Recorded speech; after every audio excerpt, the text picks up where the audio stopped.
Hello everyone, my name is Christian. Welcome to my hobby blog. Today we are doing the final September 2022 Vinegar Syndrome package unboxing. Or at least video, which is the unboxing. Well, not unboxing, the tier list or the rankings, I guess. Sorry about that. Bad start. But now that the Amityville Horror review is out and should be watchable now, and if not, it is processing the HD version. I sort of want to go through and give a ranking of this month's releases. I think this is a better month in terms of just the balance of really good movies and really good special features with bad movies. And some of these are really good movies with okay special features. Some of these are really good special features with bad movies.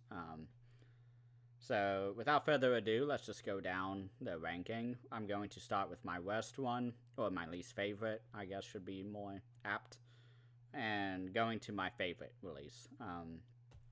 The first one is going to be one that might not be a surprise. I mean, it's already in my to trade pile. I really enjoyed the special features for this movie.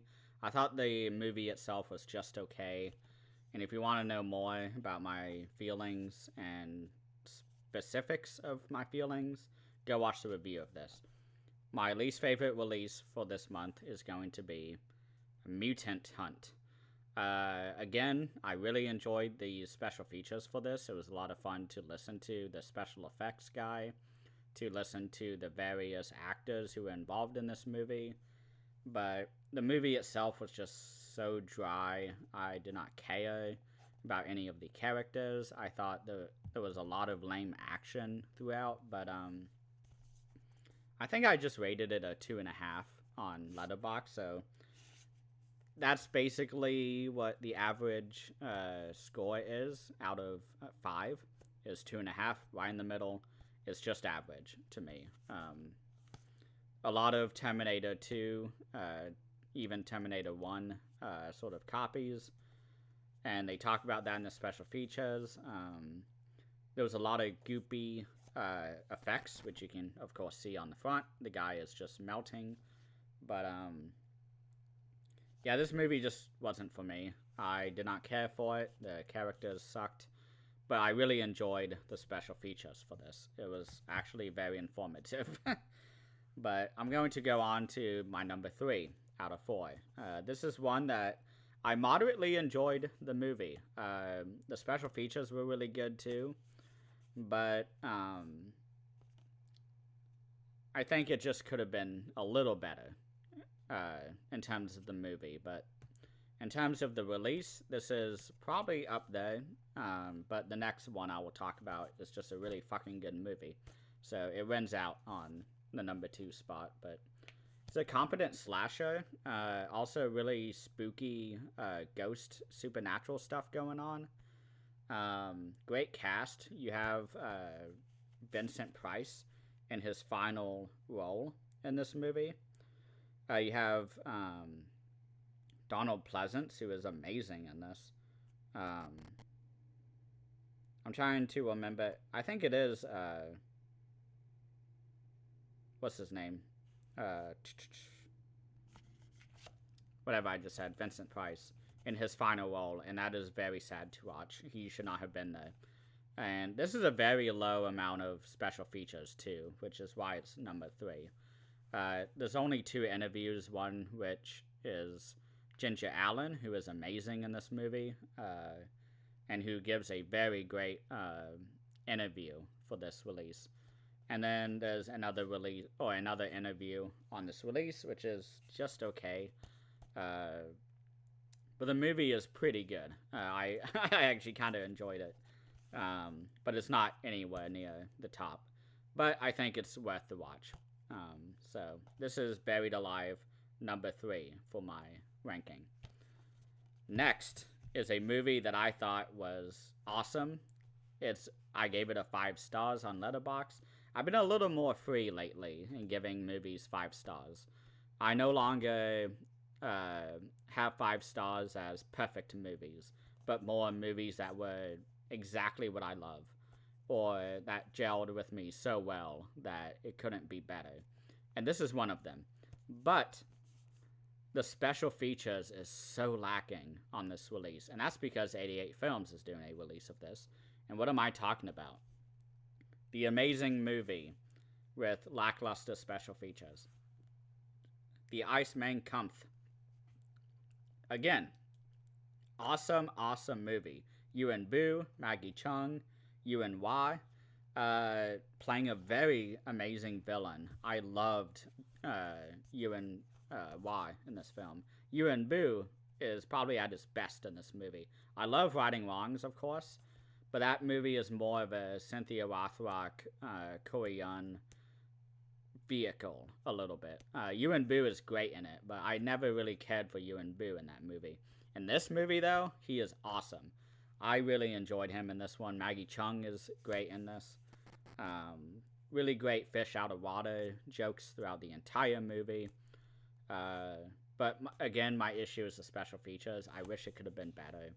I was pretty disappointed the first time that I sort of looked at the list of special features after watching the movie and then comparing it to the 88 Films release, which has new essays.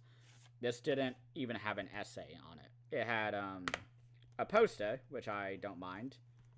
But, it does have an essay, which I did talk about, I believe, on the review. So, can't remember it now, but I guess it was pretty okay. Oh, yeah, so I was, that's what was happening with the essay, is that this movie was talking about how it could have been so much more, and I was like, it's a great movie. I really enjoyed it. So I think it just could have been a much better release, and I wish these companies would not have such a sort of competition in who can release the best version of a movie. I wish they would just kind of get together and decide, okay, 88 Films, you re-release and touch everything Shaw Brothers. Vinegar Syndrome, you do the schlock and the bad movies. It's been recently I've been kind of not saying that Vinegar Syndrome is the king of trash films or trash releases or great releases for trash films. So, but this is a release that I might have to upgrade to the 88 Films one. That's how disappointed I was in this release. So, number 2, Iceman Kampf. Amazing movie, probably one of my favorite movies in the Vinegar Syndrome catalog, but the special features were lacking. So that's why it's in number 2. I guess Buried Alive was lacking too in the special features, so Iceman Kampf is just a more enjoyable film for me. And of course, my number 1, by process of elimination, it is going to be Amityville Horror. I just filmed the review of this. The movie is awesome. I love the special features. The new documentary that they made for this, although short, at 15 minutes, maybe 20 minutes, is very short, but it's very knowledgeable, full of information. Great restoration on this release. Great interviews that they licensed for this release. Really great slipcover. I mean, the font is cool, but I love that. I would love to have a poster of this. So yeah, that is my number 1, is Amityville Horror. So that is my ranking for today. I wanted to keep this below 10 minutes, but I'm excited for the next month. I have no recollection of what they are doing. I recall that there's a box set coming, so that'll be fun, but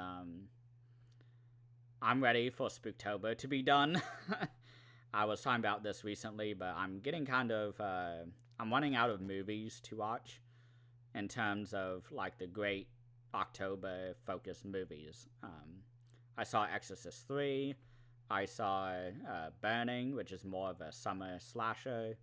But I've been seeing some really great movies this month, and I'm running out of classics. And this movie I was going to do for Spooktober, but I decided not to. I decided to have my entire review be in one video instead of me only giving the review and then saying, oh, go watch that.